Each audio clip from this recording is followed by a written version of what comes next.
স্বর্ণালী, তুমি খবর পেয়েছো কিনা জানি না যে আমাদের এই মহাসপ্তমী ড্রেসিং রুমে একটু টেনশন তৈরি হয়েছে। তুমি কি জানো কোন বিষয় নিয়ে টেনশন তৈরি হয়েছে? কারণ আমার ডান দিকে যে ভদ্রলোক বসে আছেন, শ্রী অমিতাভ চন্দ, তিনি ভক্তিমূলক গান গাইতে চাইছেন। আমি একদম সজোরে প্রত্যাখ্যান করে বলেছি যে এটা টি-20 ম্যাচে ব্যাটিং অর্ডার চেঞ্জ হতে পারে, তোমাকে অভিষেক শর্মা হয়ে মান্নাদের গান গাইতে হবে, মান্নাদের প্রেমের গান, যেটা গিয়ে একজন গিয়ে প্যান্ডেলে গিয়ে তার প্রেমিকাকে বা যার তার সঙ্গে একটু সম্পর্ক খারাপ হয়ে যাওয়া, কিছুক্ষণের ছিন্ন হওয়া প্রেমিকাকে গিয়ে আবার কাছে আনতে পারে। এই মহৎ কাজটা করো। হে তো রাগ নয় গো, এ যে অভিমান, এ শুধু তোমায় চাওয়ার, আরো বেশি কাছে পাওয়ার ছল ভরা গান। এ যে অভিমান, এ তো রাগ নয় গো, এ যে অভিমান।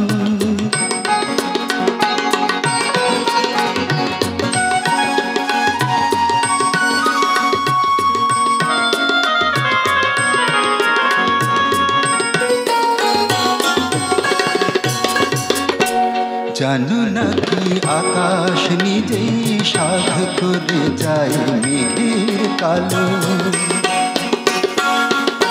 জানো নাকি আকাশ নিজেই সাধ করে যায় মেঘের কালো, যাতে ওই পুরনো চাঁদ নতুন করে লাগে ভালো।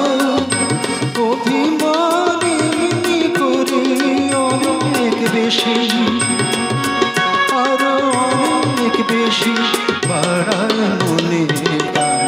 এ তো রাগ নয় গো, এ যে অভিমান।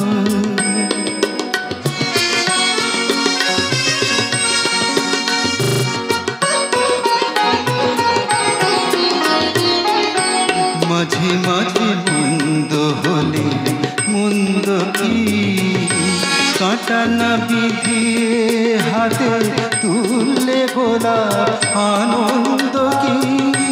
মাঝে মাঝে মন্দ হলে মন্দ কি আসলে ইচ্ছে করেই বেসুর গাই মাঝে মাঝে, আসলে ইচ্ছে করেই বেসুর গাই মাঝে মাঝে, যাতে একটানা সুর নতুন হয়ে বুকে বাজে। বিরহের জ্বালার পরে মধুর লাগে, বড় মধুর লাগে মিলন সুধা। এ তো রাগ নয় গো, এ যে অভিমান, এ শুধু তোমায় চাওয়ার, আরো বেশি কাছে পাওয়ার ছল ভরা গান। এ যে অভিমান, এ তো রাগ নয় গো, এ যে অভিমান।